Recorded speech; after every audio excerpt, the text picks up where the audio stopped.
Hola, bienvenidos al primer capítulo del mes de agosto. Estamos empezando libro como todos los meses.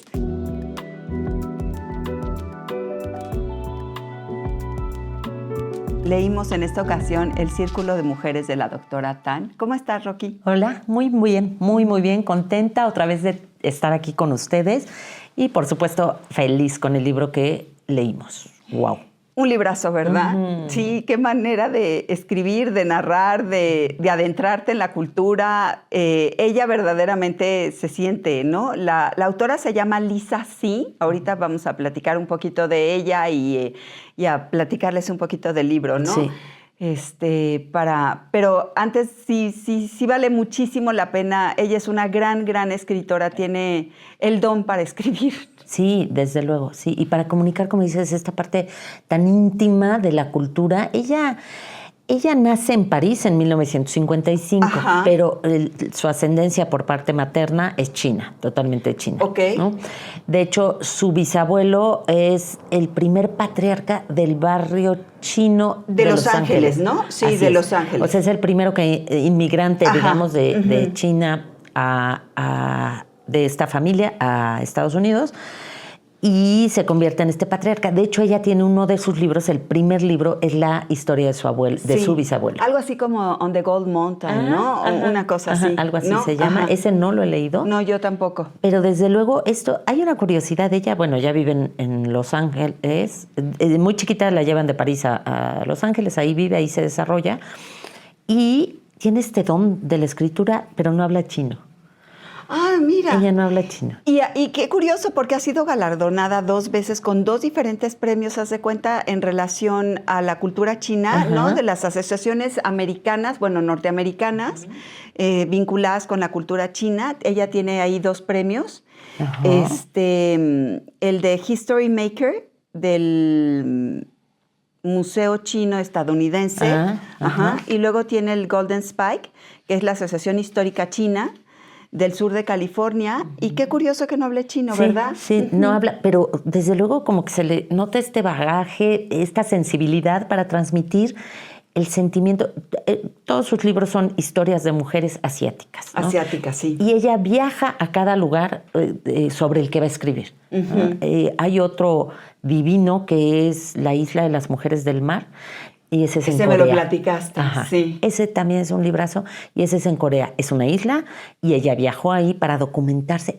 Escribe libros muy bien documentados. Sí, muy bien documentados. Históricamente hablando, sí, por supuesto, están muy bien documentados. Y los temas que le gustan generalmente son estos temas que van relacionados con la mujer, ¿no? Que son temas que han estado como ocultos, que han estado como velados en el tiempo. Exacto. Y no se habla mucho. Entonces ella como que escarba y los saca a la luz y empieza a escribir acerca de ellos. Estaba yo leyendo, yo leí de ella El abanico de seda. Ajá. Fue la primera vez que leo a Lisa See y me pareció también increíble. O sea, no tengo manera de explicarles cuál sería mejor uno de otro. O sea, así, wow. De verdad. Ajá. Pero ahí habla exactamente de toda esta historia que las mujeres, al estar encerradas en China, ¿no? Al vivir confinadas y estar aisladas socialmente, ellas empiezan a escribir en los abanicos para comunicarse, pero crean su propio lenguaje, sus propios signos. Ajá. Para poder, y el abanico iba y venía, ya sabes. No sabes. Como cartas en abanicos. Sí, claro, pero ellas pues tenían prohibido y en teoría pues no se les educaba a las mujeres, ¿no? Las mujeres estaban prohibida la educación formal para ellas, ¿no? Totalmente. Y lo vamos a ver a lo largo del libro, cuando al ratito desarrollemos un poquito y les platiquemos un poquito más sobre el libro, de qué manera de veras estaban confinadas, ¿no? Pero cómo esta mujer, Lisa, sí logra entrelazar las emociones con la cultura, con esta resistencia femenina de la cual hemos hablado ya de varias Sí, qué curioso, ¿verdad? Sí es un tema importante. Al menos a mí me hizo pensar mucho en donde Y otra vez se repite el abuso a la mujer, la condición de inferioridad marcada socialmente y en todos los aspectos. De abuso, de marginación. Ajá. Sí, sí, verdaderamente. Y lo hace muy bien y lo plantea muy bien. Y además, ¿sabes qué? Toca esta parte de... Te voy a enseñar lo que es la cultura, te voy a enseñar cómo se vivía, te voy a enseñar...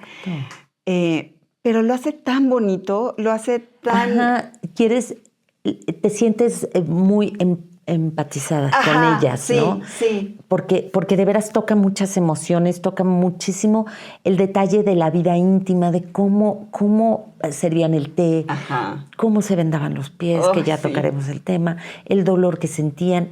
Lo logra transmitir súper bonito, súper bonito. Y la convicción en la que viven, por ejemplo, en relación al proceso de los pies de loto.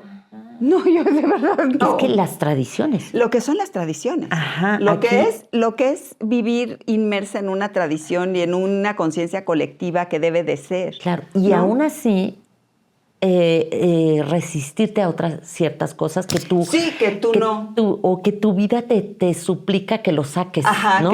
Que lo cambies, que lo hagas de otra manera, ¿no? Exacto, como es el caso. A ver, cuéntanos un poquito, ¿de qué va el libro? Bueno, el libro trata acerca de una niña que queda huérfana de madre, ¿no? Precisamente porque tiene una infección en los pies. El proceso realmente de encoger los pies es terrible y una de las secuelas que deja es que a lo largo de la vida pues se presentan n número de infecciones.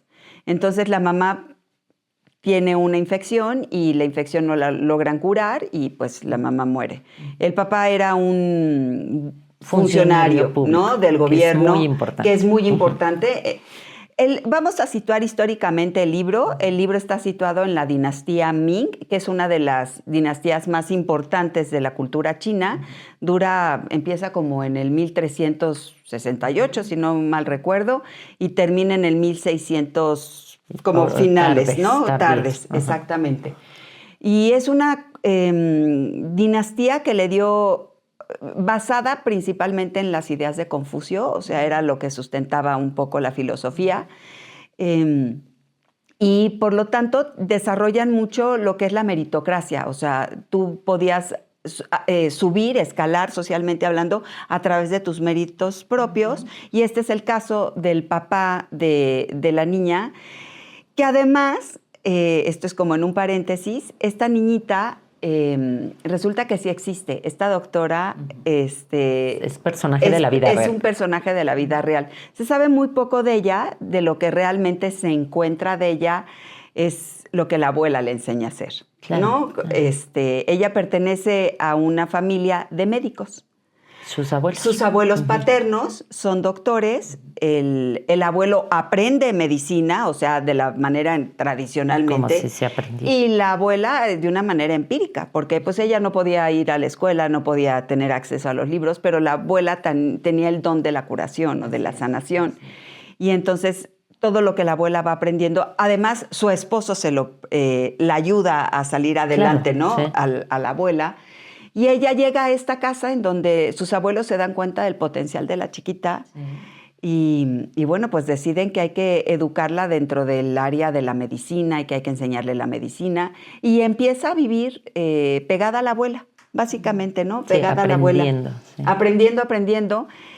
Y pues para no seguirles platicando más y que mejor generarles un poquito de interés, ella se hace amiga de la hija de una partera, ¿no? Claro, que no es lo mismo. Hacen una muy clara diferencia entre las parteras y los médicos, ¿no? Entonces, las parteras, pues, obviamente asisten a la mujer en el parto porque los médicos, que son puros hombres, no pueden tocar ni ver a las mujeres. No, y tampoco pueden tocar la sangre. La sangre, la sí, sangre. Los médicos no pueden. La partera está en el último. Es una sociedad sumamente estratificada, ¿no? Y muy, o sea, el más mínimo detalle te encajonaba en un sitio dentro de la sociedad. Y las parteras, además de de dedicarse a dar a luz, se dedicaban a tratar a los cuerpos muertos. Eran como médicas forenses. Exacto. Sí, es cierto, sí, porque los médicos no podían tocar la sangre. cadáveres, no podían tocar la sangre. Es cierto. Era como impuro. Entonces estas mujeres que se dedicaban a esto y pues ya estaban en este escalón de la sociedad, ellas sí lo podían hacer. Entonces, de alguna manera, la abuela de nuestra protagonista, que se llama Yun Xian, ella es como se llama, pues trabajaba paralelamente siempre con la partera, para que ella atendía clínicamente y la partera se hacía cargo de recibir a los niños y de toda esta historia. Tenía una nieta también, ¿no? No, hija. Así es, hija. Ajá, sí. Mieling. Mieling. Una cosa así, ahorita lo encuentro. Y bueno, dado que pertenecían a una sociedad estratificada y donde las clases no se mezclaban unas con otras, pues ellas en teoría no deberían haber sido amigas. ¿No? Es más, hablan la abuela y la mamá, es decir, la abuela médico y la partera, hablan para ponerse de acuerdo si les permiten ser amigas, porque las ven tan unidas. Y tan afines. Exacto, que hablan y entonces les dan permiso de ser amigas. Lo que pasa es que, de veras, es una sociedad tan, como dices, tan llena de jerarquías. ¿No? A mí, ¿sabes qué me impresionó mucho? Que cuando ella llega a vivir a casa de sus abuelos, ella vive en una familia acomodada. Son una familia de cierta clase social donde pueden acceder o viven en un palacio, en un pequeño palacio, ¿no? En donde la arquitectura está muy clara. Muy estratificada. Exacto. Además, sí o sí, durante la dinastía Ming, las casas tenían que estar proyectadas de sur a norte. En el sur estaba la entrada y en el norte era la última parte de la casa. Sí. Las mujeres vivían en la última parte. Cuando ella sale de su casa, porque murió su mamá, y la suben a los palanquines que los llevan personas cargando, es la primera vez en su vida que ve otro hombre que no sea su papá. O su hermano. O su hermano. O su abuelo. Todavía no conocía al abuelo. Claro, todavía no conocía al abuelo, sí es verdad. Sí, entonces, es verdad. Entonces ella se impacta de ver otros hombres, pero las tapan para que no las vean. Pero esto es es un privilegio. Sí. Es un privilegio, aunque ella se lo cuestionaba mucho, precisamente con su amiga Mieling. Que ella sí iba y venía. Sí podía. Y Mieling le envidiaba los pies a la doctora Tan, porque Mieling no era de la suficiente clase social para tener los pies amarrados. Claro, porque hay que tomar en cuenta que entrar en el proceso del encogimiento de los pies, de la flor de loto, representaba que no te podías mover, perdías autonomía, perdías independencia, caminar era muy complicado y muy difícil, por lo tanto no podías trabajar, no podías ir y venir, ¿no? Entonces no podías ayudar en generar un ingreso extra a la familia o trabajar en el campo o en el comercio, no se podía. Y no es que estuvieran permitidas las mujeres a trabajar, pero pues siempre hay espacios en donde no es que ganes tú tu dinero, pero apoyaban a la familia, a lo mejor sin recibir ellas directamente el sueldo, ¿no? O el salario. Claro, ¿por qué no hablamos un poco más de este tema de los pies que por ahí empieza realmente el libro? ¿Qué es lo que más te impactó al respecto? ¿Qué me engancha del libro? Así a primera, los pies. Justamente los pies. Yo te comentaba en un principio que el abanico de seda habla y ahí sí toca de lleno, o sea, todo, cómo empieza todo el proceso, haz de cuenta, de los pies.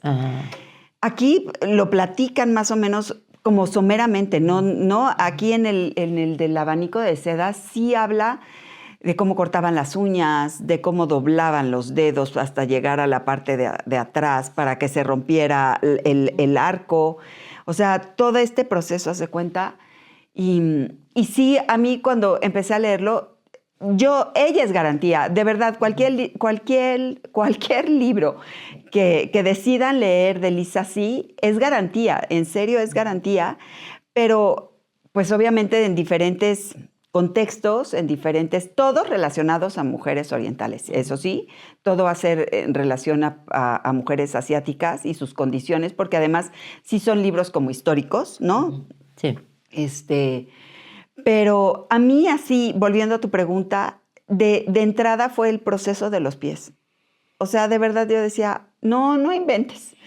Es que sí, porque ella empieza diciendo que va detrás de su mamá caminando y no soporta el olor de los pies de su mamá. Uh-huh. Ajá, porque imagínate, traía tal infección. Claro, se estaban pudriendo los pies. Sí, pero ¿y cómo es este proceso por qué lo hacen? Bueno, ella se empieza, haz de cuenta, todo lo que es el proceso del... Es tristísimo. Son chiquitas de 3 años. O sea, el proceso empieza cuando tus pies todavía, o tus huesos todavía son maleables y los puedes romper fácilmente. Y decidían hacerlo, empezar en el invierno, porque el frío ayudaba un poquito a entumecer y a que no doliera tanto, ¿no?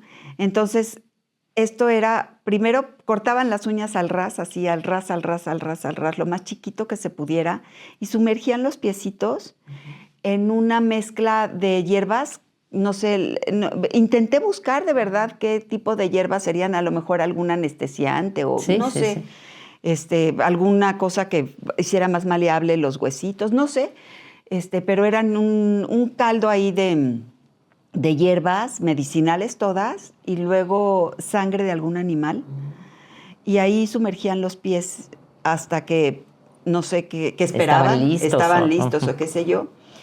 Y empezaba el proceso. El único dedo que quedaba fuera era el pulgar. Uh-huh. Y entonces doblaban los deditos hasta llegar con el talón, porque la idea es reducir el tamaño del pie y que el empeine crezca. O sea, yo vi fotos y verdad, es una atrocidad. Es una atrocidad. Una es que les atrocidad. Queda, para empezar, un piecito máximo de 8 centímetros. Sí, Max, y eso ya te había salido mal el proceso, ¿estás de acuerdo? Porque entre más chiquito fuera, era más atractivo. Más atractivo, más elegante, hablaba de mayor obediencia, de mayor refinamiento. Rango, de mayor rango. De mayor rango, exactamente. Y es que alrededor hay muchísimo respecto a esto de los pies. A ver, yo investigué por qué empezaron a hacerlo. Yo también, porque verdaderamente me generó muchísima curiosidad el tema. Yo decía, ¿a quién demonios se le ocurre encogerle los pies a alguien? ¿Por qué le encogerías los pies a alguien? ¿No? Y empecé a ver 2 cosas. La primera, había una tradición de bailarinas en las cortes del emperador, ¿haz de cuenta? Y resultaba como muy atractivo los movimientos chiquitos, ¿no? Que estas mujeres podían, así como, ¿no? Porque era la manera de andar, porque obviamente te tienes que apoyar en el talón. Sí. Es lo único que de alguna manera te permite sostenerte. Entonces, tu movimiento pues es muy finito, muy cortito, y de ahí es que tú te empiezas a mover poquito, ¿no? Ajá. Y entonces, este proceso de los pies, pues hacía que ellas siempre estuvieran así y bailaran así como los bailes japoneses, ¿no? Sí. O chinos. Y entonces se piensa que originalmente vienen esto es en el siglo X, o sea, en el siglo X, en donde se les encogen los pies para que estas bailarinas tuvieran, y de ahí se adquiere la costumbre de encogerle los pies. Pero también encontré que era una manera de diferenciar a las mujeres chinas con las extranjeras. Porque imagínate, a las extranjeras todavía se les consideraba inferiores que a las mujeres chinas. O sea, ¿qué te deparaba? Sí, no. Ni a pulga. No, pues nada, sí. O sea, ni a nivel de pulga llegabas. Entonces, muchas de las teorías van directamente relacionadas a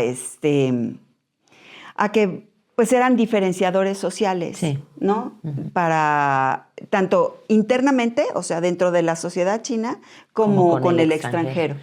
Pues fíjate que es cierto, pero te voy a contar algo que yo encontré.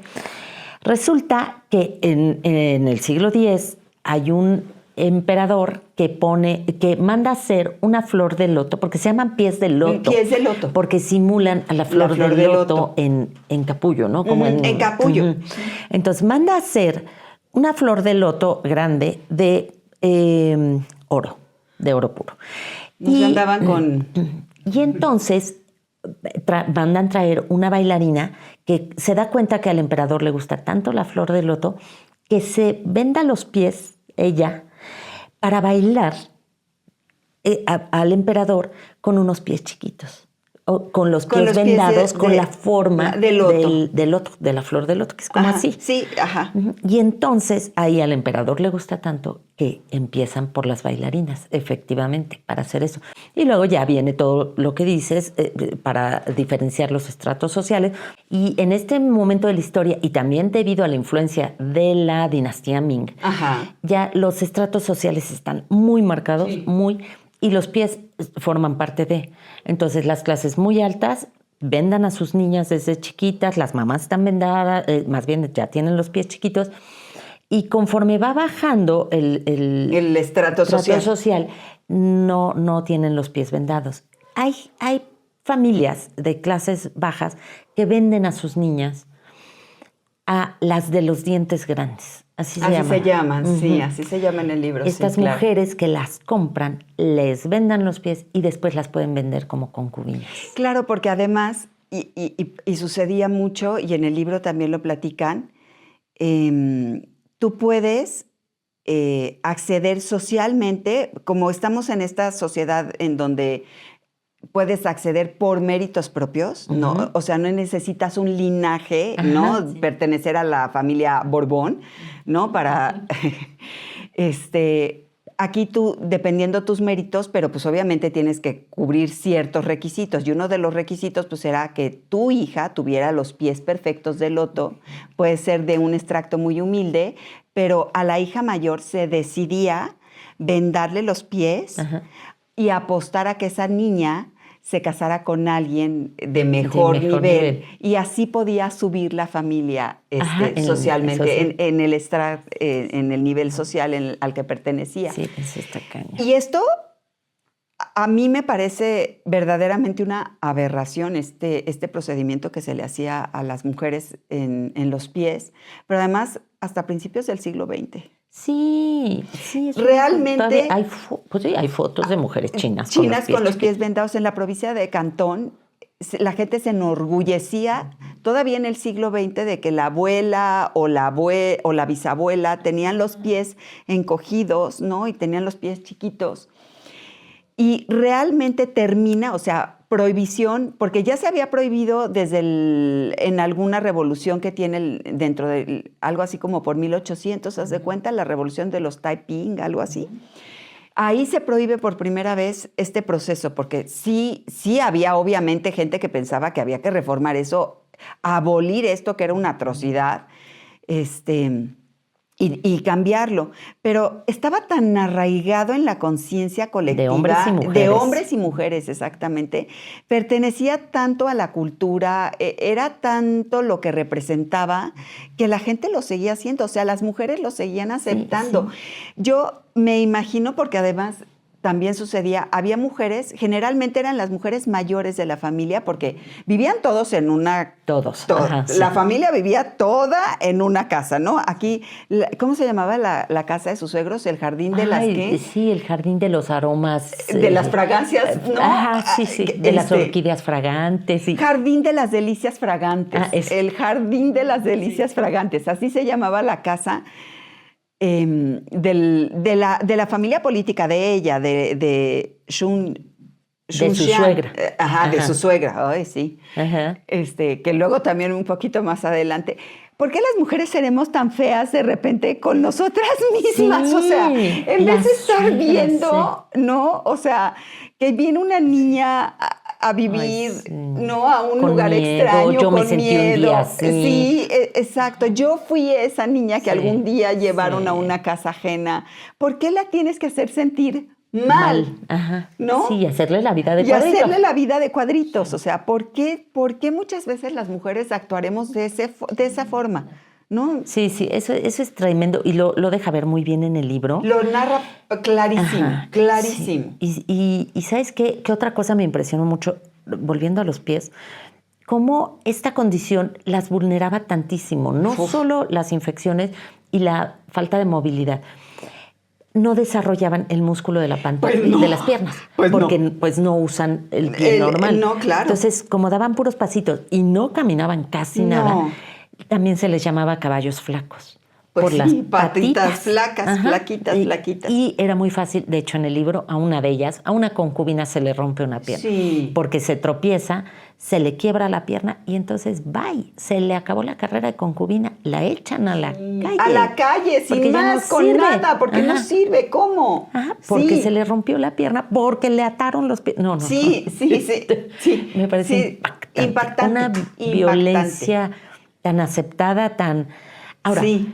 claro que no es el único lugar del mundo donde sucede. Esto No. sucede en todos los lugares del mundo con las modificaciones al cuerpo, Sí. ¿no? Estas mujeres con los De los cuellos cuellos altos altos, en África, en muchísimos lugares. Sí, por pasan supuesto. cosas muy Terribles. duras. Sí, terribles. Incluso aquí las sociedades prehispánicas, pues también las Y deformaban el perforaciones. cráneo, los mayas, los ¿no? mayas, Con esta ujú. parte de poner, creo que una Para tablilla. hacerlas más bellos también. Sí, ujú. son cánones de belleza que a lo largo de la historia y en diferentes regiones del mundo se desarrollan, pero...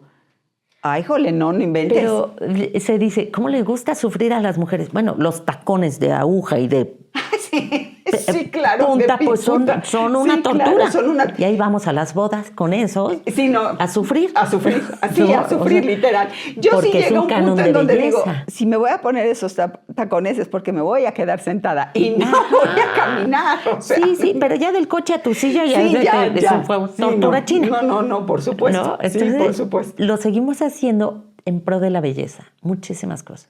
Las Sí, cirugías estéticas sí, a las sí, que sí, por nos supuesto. sometemos las mujeres. Sí. Es una cosa, es una barbaridad, ¿no? Barbaridad, Una claro. agresión muy grande al cuerpo en pro de la belleza. Pero no estoy diciendo que esté bien esta modificación. No voy a emitir un juicio en relación a bien o mal, ¿no? Porque creo que depende de cada quien de muchas cosas, ¿no?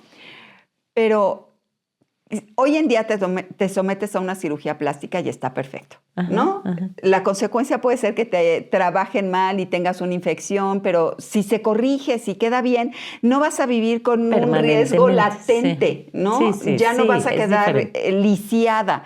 Estas mujeres quedaban lisiadas. Sí. O sea, lisiadas, esa es la palabra, quedaban lisiadas. Sí, Entonces, es muy fuerte. con riesgo a infección el resto de su vida, la mamá de la doctora Tan muere a los 27 años. Ajá. O sea, a los 27 años. Sí.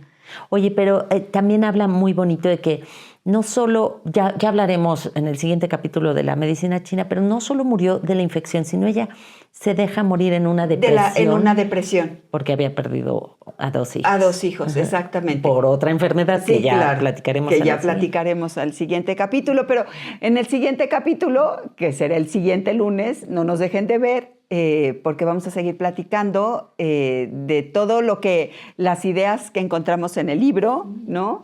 Síganos en Spotify, en YouTube, en nuestras redes sociales, Instagram y TikTok. Y suscríbanse, de verdad nos ayuda muchísimo que se suscriban.